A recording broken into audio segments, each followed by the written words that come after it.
Shalom, selamat hari pekan Sabtu tanggal 22 Maret 2025. Kita bertemu lagi lewat renungan harian HKBP STMK Bekasi.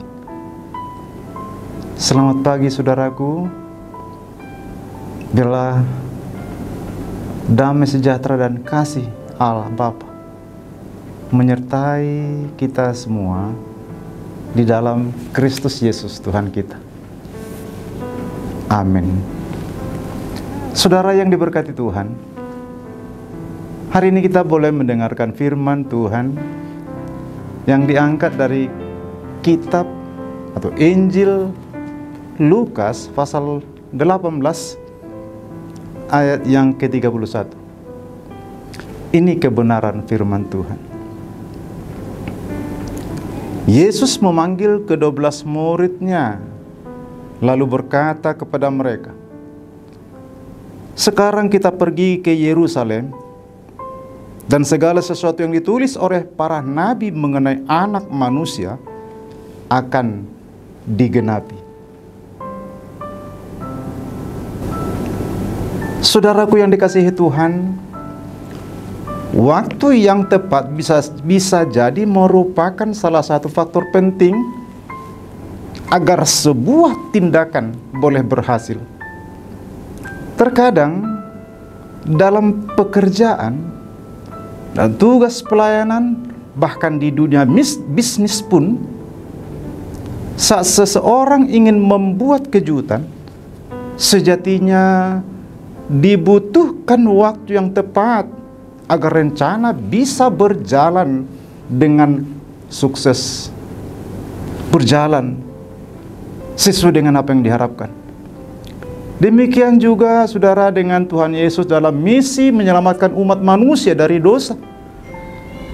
Ia menyatakan kepada para murid-Nya kapan waktu yang tepat bagi Dia untuk menggenapi misi tersebut.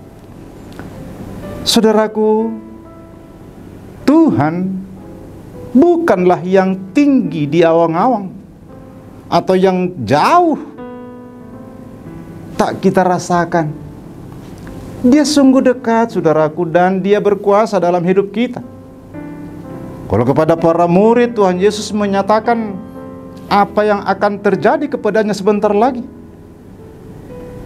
Dengan jelas catatan Lukas tadi mengatakan Yesus memanggil ke-12 murid-Nya, lalu berkata kepada mereka, "Sekarang kita pergi ke Yerusalem, dan segala sesuatu yang ditulis oleh para nabi mengenai Anak Manusia akan digenapi.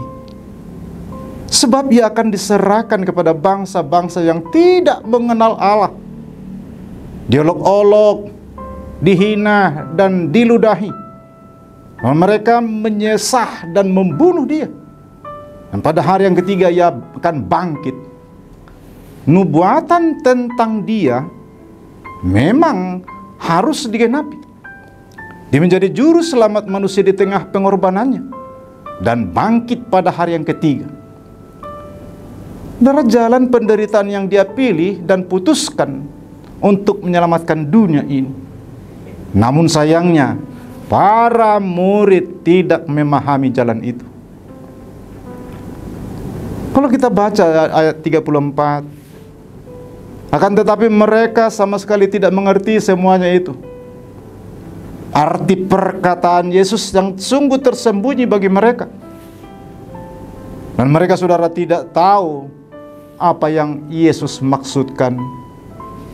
Mereka tidak paham karena bayangan mereka tentang sang raja Yahudi adalah pahlawan perang, meraih kemenangan yang gilang gemilang. Itulah rencana Mesias dan bukan jalan penderitaan. Betapa kita tidak bersyukur, saudara. Tuhan yang sungguh demikian terhormat mau merendahkan dirinya untuk kita, untuk dunia yang tercemar oleh kabut dan pekatnya dosa. Rupanya belum waktunya bagi mereka untuk memahami apa sebenarnya maksud Yesus tadi. Jadi walaupun kata ini adalah pemberitahuan ketiga, mereka tetap aja tidak mengerti tujuan Sang Mesias ini. Artinya bagi orang-orang yang selama ini dekat dengan Yesus sekalipun, justru masih tersembunyi untuk mengerti apa maksud Yesus. Kita sebagai pembaca firman saat ini pun, bahkan kalau kita sebutkan sebagai orang yang telah ditebus dan telah mengaku sebagai pengikut Yesus, mungkin kita pun masih minim bisa menangkap maknanya. Mengapa?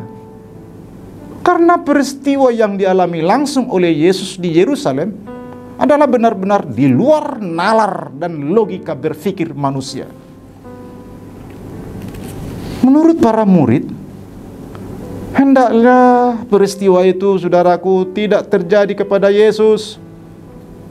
Mereka tidak paham kalau penderitaan Yesus bahkan harus rela mati di kayu salib adalah sebuah karya keselamatan yang tidak terbantahkan. Pertanyaannya, apakah rencana Allah hanya berakhir di titik kematian? Oh, ternyata tidak, saudara. Yesus menang dan dibangkitkan sebagai puncak dari seluruh penggenapan yang telah dinubuatkan oleh para nabi dalam konteks perjanjian lama. Inilah yang disebut salah satu puncak hikmat Allah, yaitu cara dan waktunya selaras dengan kehendaknya sendiri. Terkadang dalam kehidupan kita juga tidak mengerti sepenuhnya apa yang menjadi rencana Allah. Kita tidak tahu kapan waktu yang tepat baginya. Dalam penantian itu kita pun gelisah dan bingung. Bahkan mungkin saja ada beberapa orang yang marah karena merasa Allah tidak peduli. Padahal Allah menjalankan kehendaknya sesuai dengan rencana dan waktunya sendiri, saudara. Sesungguhnya semua akan indah. Kalau harus berakhir pun di tengah kehidupan kita, pasti indah pada waktunya.